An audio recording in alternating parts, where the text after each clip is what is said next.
Hey all welcome back to my channel Preetha Sam vlogs. எல்லாரும் எப்படி இருக்கீங்க? நல்லா இருக்கீங்களா?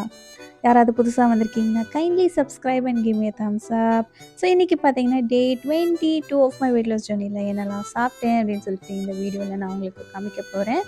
ஸோ வாங்க. ஸோ மார்னிங் பார்த்தீங்கன்னா என்னோடய பிரேக்ஃபாஸ்ட் வந்து பெசரட் வித் கர்ட் சாப்பிட்டேன். அண்ட் மிட் ஸ்நாக் வந்து பைனாப்பிள் ஜூஸ் குடித்தேன். அண்ட் லன்ச் பார்த்தீங்கன்னா அவரக்காய் சாம்பார் ரைஸ் வித் 2 ஃபிஷ்ஷு சாப்பிட்டேன். அண்ட் ஈவினிங் ஒரு அரவுண்ட் ஒரு 6 மணிக்கு இருக்கும் ரசம் குடித்தேன். அண்ட் டின்னர் வந்து ஒரு தோசை அண்ட் ஆனியன் சட்னியோட அன்னியோட டயட்டை நான் ஃபினிஷ் பண்ணிக்கிட்டேன். ஆக்சுவலி அன்றைக்கி எனக்கு கொஞ்சம் கோல்டாக இருந்தது, பரவாயில்ல. அன்றைக்கி பார்த்தீங்கன்னா இன்டேக் வந்து 1342 இருந்தது கேலரிஸ். 1 ஹவர் ஒர்க் அவுட் கூட நான் அன்றைக்கி பண்ண முடியல, ஏன்னா உடம்பு சரியில்லைன்னு சொன்னேன்ல. 2 லிட்டர் தண்ணி தான் குடித்தேன். Disclaimer, I am not a dietitian. நீங்களும் டயட் ஃபாலோ பண்ணணுன்னா ஒரு டயட் கவுன்சில் கிட்ட கன்சல்ட் பண்ணிவிட்டு நீங்களும் வந்து ஃபாலோ பண்ண ஆரம்பிங்க. நான் உங்களை நெக்ஸ்ட் டே வீடியோவில் சந்திக்கிறேன். தேங்க்யூ கைஸ், பாய் பாய்.